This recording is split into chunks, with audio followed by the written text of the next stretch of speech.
Have you ever taken a look at your behaviors and your habits and thought why you do what you do? And in that order, like you have a certain pattern of doing things. Have you ever sat down and thought why you do them the way you do them?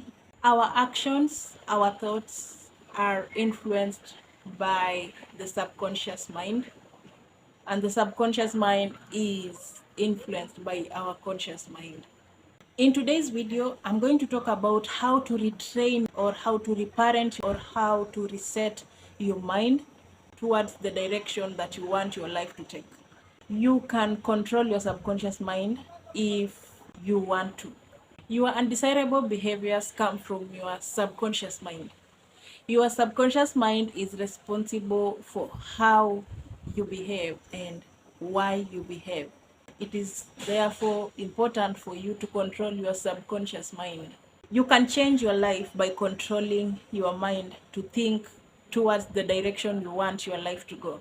As I said, in this video, I'll explain to you what the subconscious mind is and the 7 components that will help you to reprogram your subconscious mind. So what is the subconscious mind? The subconscious mind is actually that part of the brain that learns from the conscious part of the brain.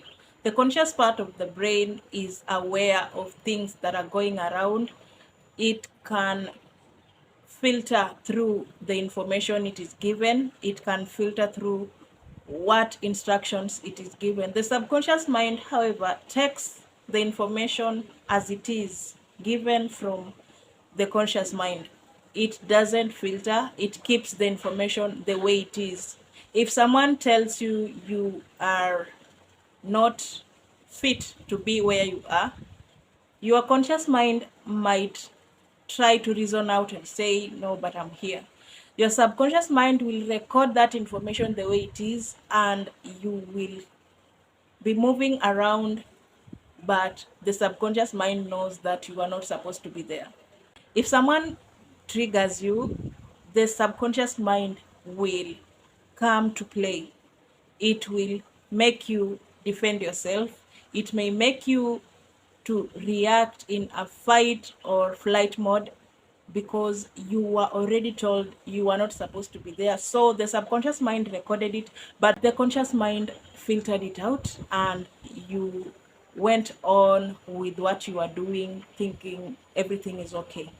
The subconscious mind actually controls the physical, the mental, and the spiritual components of a human being. Like, you will be able to believe in someone teaching a faith you were taught when you are growing up than believing in someone introducing a faith that you have just heard of right now. Like, for example, if you are born a Muslim, you will be able to understand an imam more than you would understand a pastor. You will be able to understand the culture and the practices of Muslims compared to how you will understand a Christian. The same goes to a Christian in an environment of a Muslim. The subconscious mind will just show you that you are in a place that you are not supposed to be. It is easy, however, to control the subconscious mind because it is always learning from the conscious mind. So you can be able to control what you think, you can be able to control what comes in your mind or what you keep in your mind, because you have the right over your thoughts, and you can program your thoughts to reach you where you want to be in future, or to reach you where you want to be at that moment of time. So here I have 7 tips that will help you to reprogram and reset your subconscious mind. Number 1, we are talking about practicing affirmations. Positive affirmations are a good way to start with when you want to change how you think or why you think on matters. Positive affirmations will help you to change how you think about yourself. If you are someone who is prone to think low of themselves, positive affirmations will help you to think of who you really are instead of what people told you you are or what you thought before that you were. If you're someone who thinks that they are not supposed to be somewhere because people who are at that place are different from them, positive affirmation will help you to change how you view yourself. It will help you to put yourself in the shoes of that person that you truly are. Sometimes we believe lies over the truth. It is like by default, we choose fear over faith all of the time. One thing about positive affirmations though, choose a mantra or choose words that will really augur with your mind, because if you choose words that don't really mean anything to you, you will be just passing time by reciting words that don't mean anything to you. If you are someone who doesn't believe you can earn 100K in a month, don't start a positive affirmation that mentions you earn 100,000 monthly. That will only be a song. It is not something that you will really go for it and work for it. What I don't want you to do is telling yourself things that you know your mind doesn't agree or your mind hasn't reached there yet. You can go to where you want to be in gradual steps, but don't force yourself to start today to say you want to be a CEO when you don't even have the business plan, you don't even know how to plan for a business, or when you haven't even started researching on what business you want to be. Do realistic affirmations. Another thing that I want you to know about positive affirmations is you should do affirmations that are positive. Like, don't say you don't want strife. Say you want peace. Don't say you don't want to live a life of sadness. Say you want happiness. Don't say you don't want to live around enemies. Say you want to live among friends. If you do affirmations that mention opposites of your happiness, you will end up attracting the opposites of your happiness. You are saying something in its positivity. You are being optimistic. You know that this is what you want. You are not saying the opposite of it to mean the thing that you want. That just means that when you're doing a positive affirmation, do it from its positivity and not its negativity. Choose the positive always. Just to insist on positive affirmations, do affirmations from the positive space and not the negative space. If you want to get out of sadness, use happiness as your mantra. If you want to get from chaos, use peace as your mantra. If you want to get out of poverty, use wealth or abundance as your mantra. Number two, you have to practice visualizations. Visualization is imagination. Imagination is you picturing what you want to be tomorrow, what you want to be in your future life, what you want to be in the next 2 years, what you want to be in the next 5 years, what you will be wearing, who will be your friends, what kind of car do you drive, what kind of house do you live in, what kind of environment do you live in. Do you live in a peaceful environment? Do you live in a sad environment? Do you live in an environment that is abundant? It's like you're giving your mind a chance to picture for you what you want to be in the future, and it will help you to reach where you want to be because you have already visualized. There is this author, I don't remember his name. He said you cannot reach where your mind has never reached. You can never reach where your thoughts have never reached. If your mind has reached to a point where you have been with friends with great visions, friends with great influence, you will reach there in person because you gave your mind a chance to reach there. The more you will practice these visualization practices, the more your mind will accept that you want to reach there, and the more it will push you towards your success. It will help you to download ideas to reach where you want to be, and you will be able to reach your goal sooner. Like, making visualization a daily practice makes it easier for the brain to accept that you can reach there. It makes the brain to know that this person wants to reach there so badly, so I should help him or her to reach where they want. Another tip connected to visualization is hypnosis. If you cannot reach visualization, like if you cannot just sit there and visualize and imagine where you want to be in the next 2 years, try hypnotizing yourself. Put yourself in a situation where your conscious mind is not really active. It is only your subconscious mind that is working. You are just following your subconscious mind. Then you only speak from your subconscious mind and not your conscious mind. In fact, your conscious mind then takes a backseat. It doesn't work at all. You go into the environment that your subconscious mind wants. It puts you in the ideal environment of your subconscious mind. You may be in a room full of cockroaches, but your mind is telling you that you are in a field full of roses. You may be in a place where the humidity is very high, but you are telling yourself you are in a room that is well ventilated, well furnished. When hypnotized, you will be able to see what you really want as if it is physical.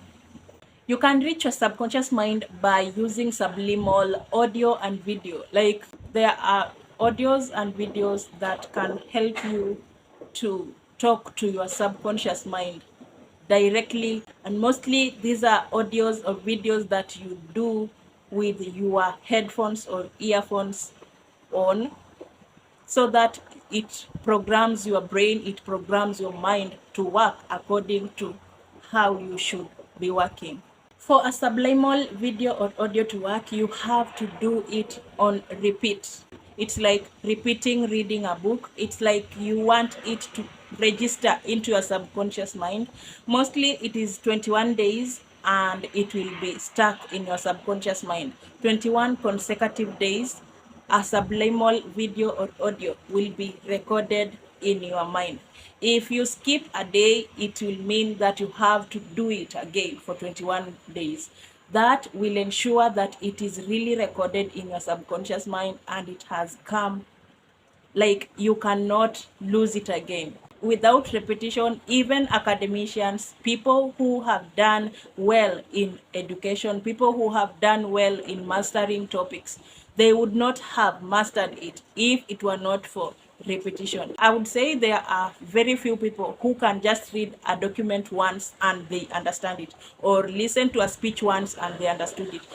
If you want a concept to be registered in your subconscious mind, you should keep on listening or reading or viewing that video or listening to that podcast until your brain really can be able to mention what is really being said, or until your brain can really be able to work on the information it is being told to do.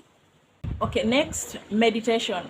If you practice meditation, you are giving yourself time for your mind to internalize thoughts, for your mind to come in terms with the thoughts that are introduced into your mind so that it works on them. If it doesn't internalize them, it will not be able to work on them. Meditation is linked to visualization and positive affirmations.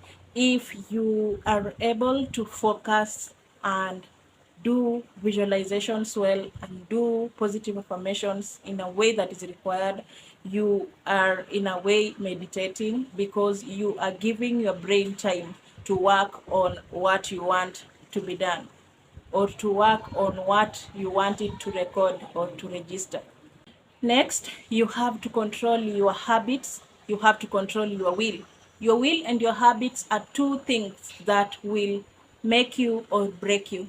We are always making decisions out of will. We are always doing things out of habits. If you are able to control your will, if you are able to change or to control your habits, you will be able to reach your desired goal, because you are training them, or you are aligning your will and your habit towards the goal that you want. It is very difficult, however, to change your will and your habits, especially your habits. It is very difficult to change your habits. You will find it very difficult to change procrastination habits, to change laziness habits, to change your routines. It is very easy said than done. Let no one lie to you that you will just tell yourself, I want to change my will, and you change it. Let no one lie to you that you can just tell yourself, I am changing this habit today, and you change it. A habit is like an addiction. If you have been doing something since you were a child, it is not easy to start changing it at 30 or to start changing it at 28. It is not easy. But if you put yourself to a brim and tell yourself, yes, I have been doing this, but I want my life to change, I want it to go a notch higher, you will do it with the intention. If you put your intentions right, if you are intentional with what you want to do, changing your will, changing your habits will be practical and will be achievable. Next, practice auto-suggestion. For auto-suggestion, you have to tell yourself what you want to achieve from your mind. For example, for me, for so long, and I have several videos talking about how I struggled with waking up cycles. It was a difficult thing for me to do. Like, I used to wake up and start crying, and I feel like if I deprive myself of sleep, I'll not be able to even walk. I would wake up and feel like the day will not go on well. I just did not want to wake up until 8. Like 8 was my time. I thought that I cannot break that cycle. It was a difficult thing for me to change. My sleep pattern used to make very many problems for me in my marriage. Like my husband was always pissed off with me.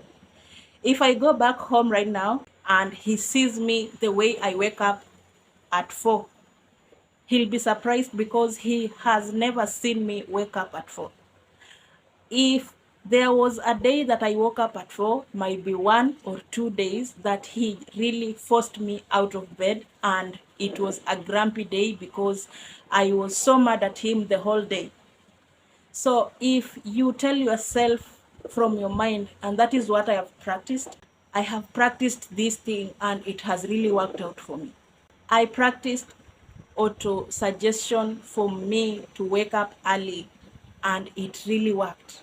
I don't think if anything else would have worked. I tried the Mel Robbins 5-second rule. It did not work until the day I told myself that, Maria, you have to wake up early and research for your videos and prepare for the day. That day is the day I started waking up early. I had not actually told myself that I can do that. I had not told myself that I cannot lose sleep by waking up early. I really am proud of myself just for that achievement. I am proud of myself. If I remember that my husband called my grandmother and my grandfather to talk to them about my situation, I really feel ashamed right now. Then I used to feel like he did a very wrong thing calling my parents. But now I feel like he really was worried about me. And I think there's just this day he told me he was worried about me concerning my sleep.